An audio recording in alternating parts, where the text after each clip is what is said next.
and welcome to this first of three very short podcasts looking at the PS212 coursework. I'm going to break down these podcasts into the three different elements of the coursework. So the first one will be on the introduction, what's expected in the introduction, and then I'll give a few examples of a few things you could use to help yourself out. I don't intend on it being overly descriptive, I guess. And I think the thing for you guys to remember is that your introduction is only going to be about 500 words, if that really. So don't get too caught up on writing an essay in this area. It is, I guess, the main academic bit of the assignment, if you like. And I think this is what some people possibly haven't got done in the past. But don't get yourself too caught up on it, and I'll go through how I expect it to be done. The first thing I would say is I would split it up into these three areas, whether they're three separate paragraphs or three different elements of the same paragraph. I guess it's kind of up to you how you structure it, and whether if you use bullet points or whatever, or continuous prose. I would expect some element of continuous prose, but if you want to throw some bullet points in and whatever, that's fine. It's up to you. This is a portfolio, so it's just presenting it in a way which is easily accessible, okay, and something which people can understand and make sense of. So the first thing that I would ask to be included is a background to primary physical education, and this is where you use some literature and possibly a bit of policy. Now, it doesn't have to be particularly long, so I'm not saying, again, write an essay on what is the role of primary physical education. What I would say is maybe throw in a little bit of, the government is stating that the current role of primary physical education is blah, blah, blah. Whereas these authors are also stating that the role of primary physical education should be A, B, C, D, E. So for me, this is maybe a short paragraph or, 3 or 4 lines or something like that. It doesn't have to be a lot on the background of primary physical education, but it's good to show that in there. A, because that's the academic bit, and B, because I think it shows that your practice is informed by research and informed by current government policies, and it just provides the background to what you should be doing. Okay, so I've just put on the screen here some examples of what I would expect to see in there. And I think I've just talked about this. What I'm going to do is I'm just going to go to the web and show you a scholar search which I've done and some documents from the Department for Education which I think could be useful in informing this section. So if you have a look, what I've got here is I've done a Google Scholar search, and simply all it says is primary physical education, which is kind of self-explanatory, and I've done a custom range since 2007. My reason for putting 2007 as our starting point is that was the introduction of what is the new or old national curriculum, however you want to look at it, but that's the current curriculum which we're using. I wouldn't use too much before then, because I think there was heavy investment in those years from the government because of the 2012 Olympics and because of the school sports partnership. So for that reason, I wouldn't go to research too much beyond them. Now, if you just look here, these are all articles which are available on Sims Capital if they have full text access at St Mary's. On EBSCO or Summon. So if you just have a look at those, you can see that there's quite a lot of articles on primary physical education. Now, some of them won't necessarily be relevant to you, but some of them I think will be particularly useful. So, for example, connections, pedagogy and alternative possibilities in primary physical education sounds like something that could give you a bit of background or could give you something that might be useful in including in that introduction. The other possibilities you might see is, I think there's one on this side of on page 2 which looks at, that wasn't what I meant to go on to. There is one defining physical education. So this one here, physical education in primary schools, holding on to the past or heading for a different future. Again, this just might be a useful one in outlining where you might want to go with the assignment. What is the role of physical education? What is its purpose, if you like? So something like these might give you just a little bit of an idea. Again, the one below, the continuing development primary sector working together to raise quality of provision. Might just give you a bit of background on saying this is the purpose of physical education. These are the roles of physical education. This is a bit of the literature on it. It doesn't have to be a lot, but just a little bit will be fine. Now, if you look here on the Department for Physical for Education website, they've got a page which is what works well in PE in school sport. Okay, and again, what you see is they've actually got some documents which might be quite helpful for you. So, for example, outline of effective PE in sport in schools. If you open up this document here, this information comes from Ofsted, and they're saying this is what makes up good physical education in schools. So you might want to throw maybe some of this information in here. So the Department for Education say, and quote that.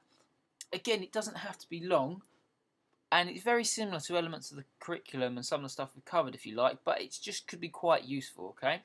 So again, have a look at that document, see if that's something that might be useful for you, just within that introduction.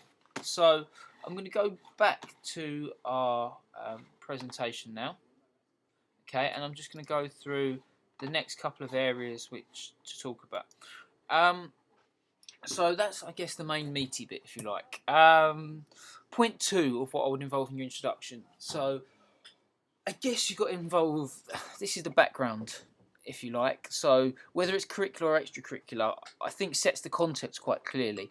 Because if it's extracurricular, what you're actually doing is you're possibly just trying to match what's being covered to what you were doing in the curriculum. So you don't necessarily, I guess you need to state that, because if you are stating that, it might explain some of the content you're doing elsewhere, and it will also explain the following things. So your age of participants, if you're in curricular time, would often be just 1 year group, whereas if it's extracurricular, you're looking at maybe a range of ages, and it's important to state that. It's important to let me as the reader know that, because it might explain why some of your activities are planned in the way they're planned, why you've included some of them, and so on, because you might have to differentiate quite a lot if you've got year 3 through to year 6 in comparison to if you've just got year 6, okay?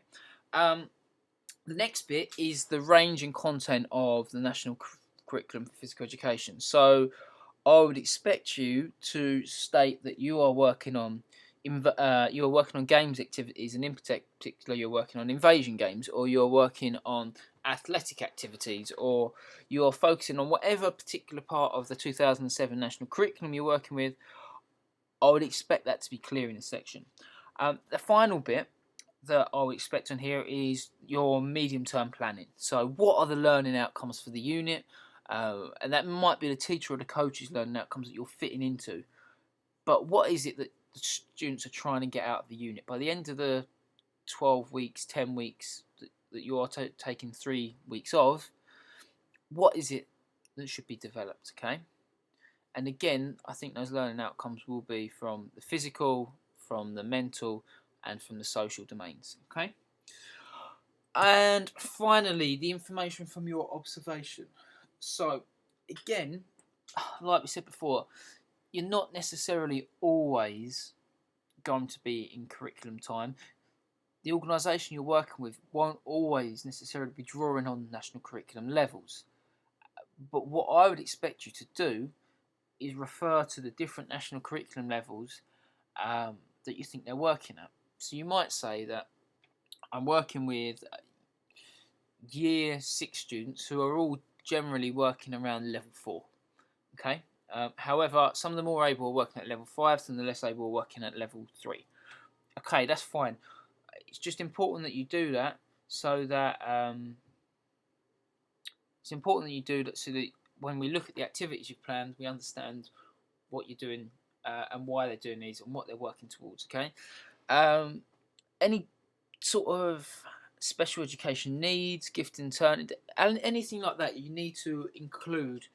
From your observation, I saw that there was this student with Asperger's, there's this student with who's in a wheelchair, there was this student who actually is at an academy and is gifted and talented. I don't expect you to list all of them, but maybe just provide a little bit of background, because that would then explain your differentiation in your lesson plans. So it's really important that you include any things that you need to differentiate for that you noticed in your observation. It might even be behaviour. It might be that actually the behaviour of this group was very good, or so on. Okay.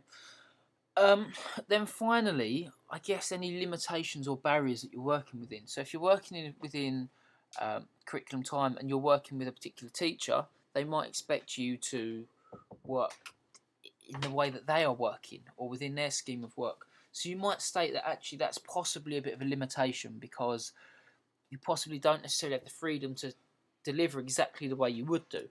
And that's something that you would note in your reflections after your lesson plans. You might note that you're working in a school, which is a private school, and that school don't necessarily follow the national curriculum, or actually they teach traditional sports for that school. So although what you're doing can be related to the national curriculum, if you were working in curriculum time, you might say that actually I would deliver this a slightly different way.